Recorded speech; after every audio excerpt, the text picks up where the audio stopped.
ಹಳಿಯಾಳದ ತಾಲೂಕು ಪಂಚಾಯಿತಿಯ ಮಾಜಿ ಅಧ್ಯಕ್ಷರು ಹಾಗೂ ವಿಶ್ವ ಹಿಂದೂ ಪರಿಷತ್ತಿನ ಮಾಜಿ ಅಧ್ಯಕ್ಷರಾದ ಎನ್.ಜಿ. ಪಾಟನ್ಕರ್ ವಿಧಿವಶ. ಹಳಿಯಾಳ ತಾಲೂಕಿನ ಹಿರಿಯರು ಹಾಗೂ ತಾಲೂಕು ಪಂಚಾಯಿತಿಯ ಮಾಜಿ ಅಧ್ಯಕ್ಷರು ಮತ್ತು ವಿಶ್ವ ಹಿಂದೂ ಪರಿಷತ್ತಿನ ಮಾಜಿ ಅಧ್ಯಕ್ಷರಾದ ತೆರಗಾಂವ್ ಗ್ರಾಮದ ಎನ್.ಜಿ. ಪಾಟನ್ಕರ್ ಅವರು ವಿಧಿವಶರಾಗಿದ್ದಾರೆ. ಮೃತರಿಗೆ 82 ವರ್ಷ ವಯಸ್ಸಾಗಿತ್ತು.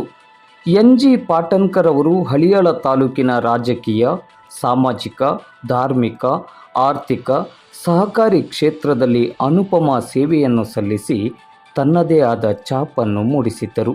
ಹಳಿಯಾಳ ತಾಲೂಕು ಭತ್ತದ ವ್ಯಾಪಾರಸ್ಥರ ಸಂಘದ ಅಧ್ಯಕ್ಷರಾಗಿ, ತೆರಗಾಂವ್ ಗ್ರಾಮದ ದೇವಸ್ಥಾನ ಸಮಿತಿಗಳ ಅಧ್ಯಕ್ಷರಾಗಿಯೂ ಸೇವೆಯನ್ನು ಸಲ್ಲಿಸಿದ್ದ ಪಾಟನ್ಕರ್ ಅವರು ತೆರಗಾಂವ್ ಗ್ರಾಮವನ್ನು ಮದ್ಯಪಾನ ಮುಕ್ತ ಗ್ರಾಮವನ್ನಾಗಿಸುವ ಹೋರಾಟದಲ್ಲಿ ಮುಂಚೂಣಿಯಲ್ಲಿದ್ದು ಹೋರಾಟಕ್ಕೆ ಹೊಸ ಆಯಾಮವನ್ನು ತಂದುಕೊಟ್ಟಿದ್ದರು.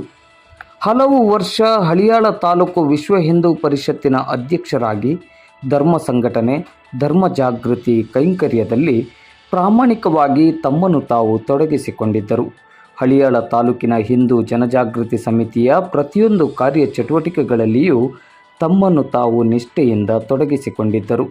ಸರಳ ಸಹೃದಯಿ ವ್ಯಕ್ತಿತ್ವದ ಪರೋಪಕಾರಿ ಗುಣಸಂಪನ್ನರಾಗಿದ್ದ ಎನ್.ಜಿ. ಪಾಟನ್ಕರ್ ಅವರು ಪತ್ನಿ, ಓರ್ವ ಪುತ್ರ, ಓರ್ವ ಪುತ್ರಿ ಹಾಗೂ ಅಪಾರ ಸಂಖ್ಯೆಯಲ್ಲಿ ಬಂಧು ಬಳಗವನ್ನು ಅಗಲಿದ್ದಾರೆ. ಮೃತರ ನಿಧನಕ್ಕೆ ತಾಲೂಕಿನ ಗಣ್ಯರನೇಕರು ಕಂಬನಿಯನ್ನು ಮಿಡಿದು ಸಂತಾಪವನ್ನು ಸೂಚಿಸಿದ್ದಾರೆ. ಎನ್.ಜಿ. ಪಾಟನ್ಕರ್ ಅವರ ನಿಧನಕ್ಕೆ ಹಳಿಯಾಳ ತಾಲೂಕು ವಿಶ್ವ ಹಿಂದೂ ಪರಿಷತ್ತಿನ ಅಧ್ಯಕ್ಷರಾದ ಶ್ರೀಪತಿ ಭಟ್ ಅವರು ಹಿಂದೂಪರ ಸಂಘಟನೆಗಳಿಗೆ ಸಮರ್ಥ ಮಾರ್ಗದರ್ಶಕರಾಗಿದ್ದ ಎನ್.ಜಿ. ಪಾಟನ್ಕರ್ ಅವರ ನಿಧನ ತಾಲೂಕಿನ ಸಾಮಾಜಿಕ, ಧಾರ್ಮಿಕ, ಸಹಕಾರಿ ಕ್ಷೇತ್ರಕ್ಕೆ ತುಂಬಲಾರದ ನಷ್ಟ ತಂದಿದೆ.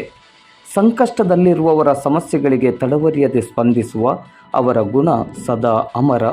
ಹಳಿಯಾಳ ತಾಲೂಕಿನಲ್ಲಿ ವಿಶ್ವ ಹಿಂದೂ ಪರಿಷತ್ ಸೇರಿದಂತೆ ಹಿಂದೂಪರ ಸಂಘಟನೆಗಳ ಬೆಳವಣಿಗೆಗೆ ಎನ್.ಜಿ. ಪಾಟನ್ಕರ್ ಅವರ ಕೊಡುಗೆ ಅಪಾರವಾಗಿದೆ ಎಂದು, ಮೃತರ ಆತ್ಮಕ್ಕೆ ಭಗವಂತ ಚಿರಶಾಂತಿಯನ್ನು ದಯಪಾಲಿಸಲೆಂದು ಶ್ರೀಪತಿ ಭಟ್ ಅವರು ಪ್ರಾರ್ಥಿಸಿದ್ದಾರೆ. ಅಂತೆಯೇ ತಾಲೂಕಿನ ವಿಶ್ವ ಹಿಂದೂ ಪರಿಷತ್ತಿನ ಪದಾಧಿಕಾರಿಗಳು, ಸದಸ್ಯರು ಮತ್ತು ಬಜರಂಗ ದಳದ ಪದಾಧಿಕಾರಿಗಳು, ಸದಸ್ಯರು ಹಾಗೂ ಹಿಂದೂಪರ ಸಂಘಟನೆಗಳ ಪದಾಧಿಕಾರಿಗಳು ಮತ್ತು ಸದಸ್ಯರು ಮೃತರ ಆತ್ಮಕ್ಕೆ ಚಿರಶಾಂತಿಯನ್ನು ಕೋರಿದ್ದಾರೆ.